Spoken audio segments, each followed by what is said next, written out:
Bogor.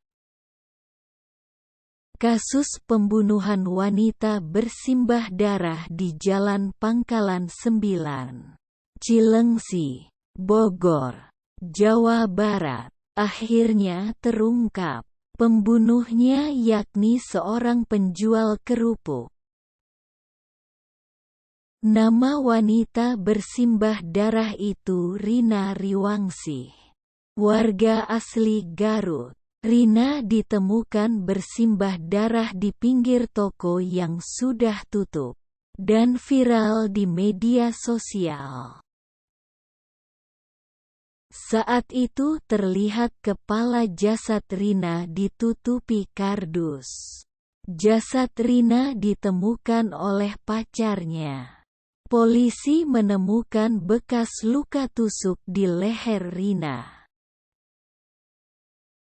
Pelaku penusukan Rina ditangkap di Tangerang. Polisi menyebut tak ada hubungan antara pelaku dan korban, sebab kasus tersebut murni perampokan. Tidak ada hubungan antara pelaku dan korban, ujar Kapolres Bogor AKBP Iman Imanuddin, Rabu, tanggal 25 Maret tahun 2023. Pelaku berdagang kerupuk keliling. Pelaku adalah Alimin Gusyian, 27, pria asal Ogan Komering Ilir, Sumatera Selatan yang sehari-hari berdagang kerupuk keliling.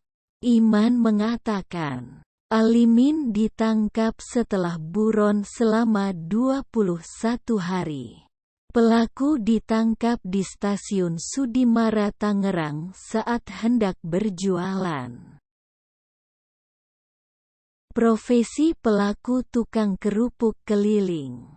Kami melakukan pengejaran terhadap pelaku, dan pada hari Jumat, kami berhasil menangkap pelaku yang sudah kita tetapkan sebagai tersangka terhadapnya sebagai pelaku pencurian dengan kekerasan atau 365 KUHP dan pembunuhan atau 338 KUHP, kata Iman saat jumpa pers di Mapolres Bogor, Jumat, tanggal 24 Maret tahun 2023. Iman menyebut Alimin tega membunuh korban karena butuh uang. Pria bertato wajah wanita di lengan kirinya itu melukai leher korban dengan pisau cutter.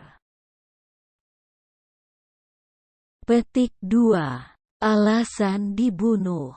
Tidak ada perlawanan dari korban. Jadi langsung secara spontan. Karena dorongan ingin menguasai harta korban, sebut Iman. Pelaku teler saat tusuk korban. Kapolsek Cilengsi Kompol Zulkarnaen menjelaskan, pelaku berdalih membunuh dan merampas HP milik korban karena butuh uang untuk pengganti setoran hasil jualan kerupuk yang hilang. Jadi pelaku ini dalam kondisi mabuk ketika melakukan aksinya. Awal mulanya ini dia kan berjualan kerupuk.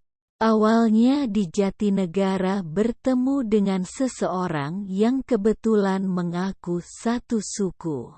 Kemudian dia beli minuman keras sehingga pelaku mabuk dan tidak sadarkan diri. Ketika bangun, uang hasil penjualan kerupuk dan kerupuk sisa penjualan hilang, beber Zulkarnaen. Alimin yang sudah dipengaruhi minuman keras Semakin gelisah mengingat uang setorannya sebesar Rp400.000 hilang dari tasnya. Alimin yang panik, kemudian menumpang mobil menuju Bekasi hingga Cilengsi, Bogor.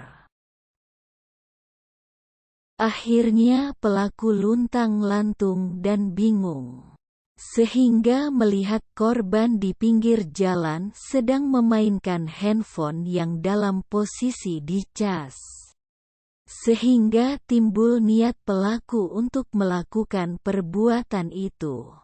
Menguasai handphone, terang Zulkarnaen. Kalau niat membunuh, sebenarnya awalnya ingin menguasai handphone. Namun timbullah karena takut korban akan teriak. Kemudian muncul ingin membunuh, tambahnya. Korban sedang menunggu pacarnya. Zulkarnaen mengatakan korban saat itu sedang menunggu pacarnya yang bekerja di sebuah kafe tak jauh dari lokasi. Sambil menunggu sang pacar, korban bermain ponsel di depan sebuah toko. Jadi memang korban sedang menunggu pacarnya. Kan tempat kerja pacarnya nggak jauh dari situ. Di kafe. Memang biasa begitu. Korban ini antar jemput pacarnya, kata Zulkarnaen. Tempatnya korban memang agak sepi, tapi memang biasa dia di situ, tambahnya. Setelah membunuh dan merampas ponsel korban, Alimin pulang ke kontrakannya di Jatinegara, Jakarta Timur. Alimin pun tetap berjualan kerupuk keliling keesokan harinya. Dia normal aja, tetap jualan kerupuk Palembang, tetap keliling, kata Zulkarnaen. Hingga akhirnya Alimin ditangkap di stasiun Sudimara saat hendak berjualan pada Jumat lalu.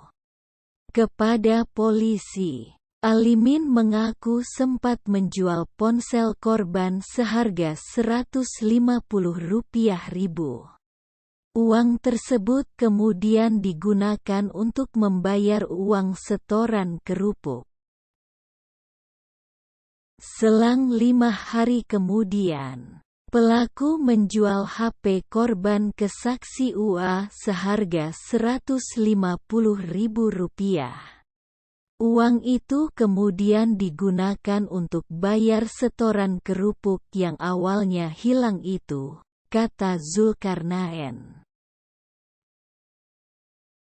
Alimin dijerat pasal berlapis tentang pencurian dengan kekerasan dan pembunuhan. Kami berhasil menangkap seseorang yang sudah kita tetapkan sebagai tersangka terhadapnya sebagai pelaku pencurian dengan kekerasan atau 365 KUHP dan pembunuhan atau 338 KUHP, kata Kapolres Bogor, AKBP Iman Imanuddin. Terhadap tersangka yang saat ini masih dalam menjalani proses penyidikan dan penahan di Polsek Cilengsi diancam dengan pidana penjara maksimal 15 tahun penjara, lanjut Iman. Iden, Lir.